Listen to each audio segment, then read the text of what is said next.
और सिंधी समाज के लोगों ने हमेशा अपनी मातृभूमि के लिए बलिदान दिया है। मैं आज हेमू कालानी जी को भी यहां याद करना चाहता हूं, जिन्हें भारत छोड़ो आंदोलन के दौरान गिरफ्तार किया गया था।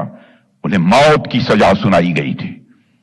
सिंध के लोगों ने दया याचिका दायर की और ब्रिटिशर्स ने इसे मंजूर किया, लेकिन उन्होंने शर्त रखी कि हेमू कालानी जी को अपने साथ के क्रांतिकारियों के नाम उजागर करने पड़ेंगे। लेकिन हेमू कालानी जी ने इसे साफ इनकार कर दिया था। यह थी एक नेशनल स्पिरिट, यह थी एक राष्ट्र भक्त की प्रखर भावना। और हेमू कालानी जी को 21 जनवरी 1943 को फांसी दे दी गई थी। आप कल्पना कीजिए कि उस समय वह केवल 19 वर्ष के थे। 19 वर्ष के युवा के अंदर किस प्रकार से प्रखर राष्ट्रीय स्वाभिमान की भावना थी, क्या देशभक्ति का जज्बा था उस जवान का, क्या मातृभूमि के लिए उस नौजवान का प्रेम था। यह दुर्भाग्य की बात है कि उस क्रांतिकारी के बारे में लोगों को जिस हद तक की जानकारी होनी चाहिए वह जानकारी नहीं है। और बहुत कम लोग हैं जिन्होंने उनके बारे में पढ़ा है, बहुत कम लोग हैं जिन्होंने उनका नाम सुना है। मैं हेमू जी को सादर नमन करता हूं, जिन्होंने भारत के स्वतंत्रता संग्राम में अपना योगदान दिया है।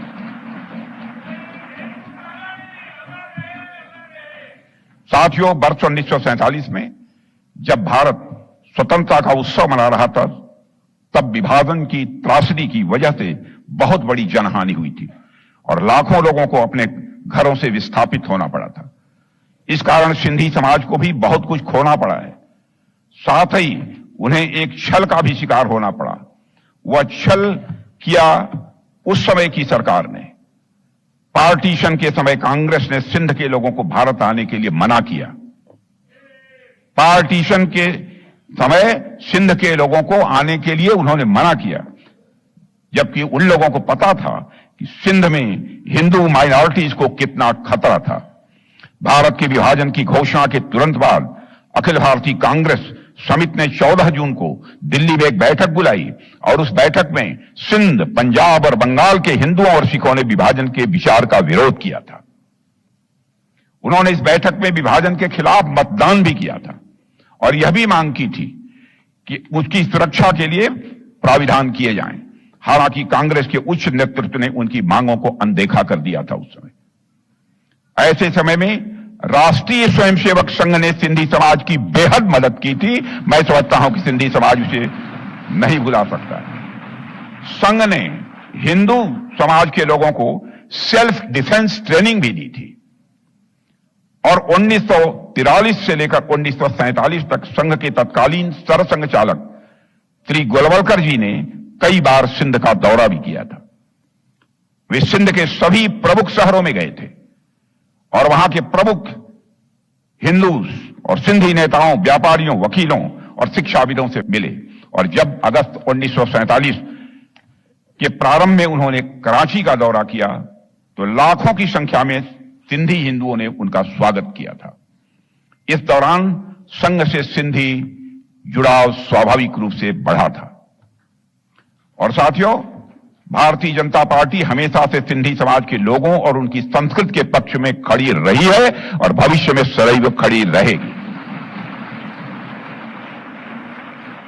और बहुत कम लोगों को यह बात याद है कि सिंधी भाषा को 8वीं अनुसूची में शामिल करने के लिए श्रद्धेय अटल बिहारी वाजपेयी ने बहुत ही प्रयास किए थे। और वर्ष 1957 में जब अटल बिहारी वाजपेयी पहली बार लोकसभा के सदस्य चुने गए थे तो उन्होंने एक गैर सरकारी विधेयक भी संसद में पेश किया था, जिसमें उन्होंने सिंधी भाषा को संविधान की 8वीं अनुसूची में शामिल करने की मांग की थी। लेकिन श्रद्धेय अटल बिहारी वाजपेयी जी के द्वारा पेश किया गया यह बिल संसद में विरोध के कारण पारित नहीं हो पाया था। वर्ष 1967 में जब लोकसभा में सिंधी भाषा को 8वीं अनुसूची में शामिल करने के लिए बिल आया तो श्रद्धेय अटल जी ने इसका समर्थन करते हुए कहा था, मैं उनका कोट आपके सबके सामने रखना चाहता हूं, जो अटल बिहारी वाजपेयी जी ने कहा था, सिंधी में भारत की आत्मा बोलती है, सिंधी में भारत की आत्मा बोलती है। सिंधी का रक्षण और विकास हमारे देश के सांस्कृतिक विकास का ही एक अंग है। मैं हिंदी भाषी हूं, लेकिन सिंधी मेरी मौसी है और मैं सिंधी का उतना ही आदर करता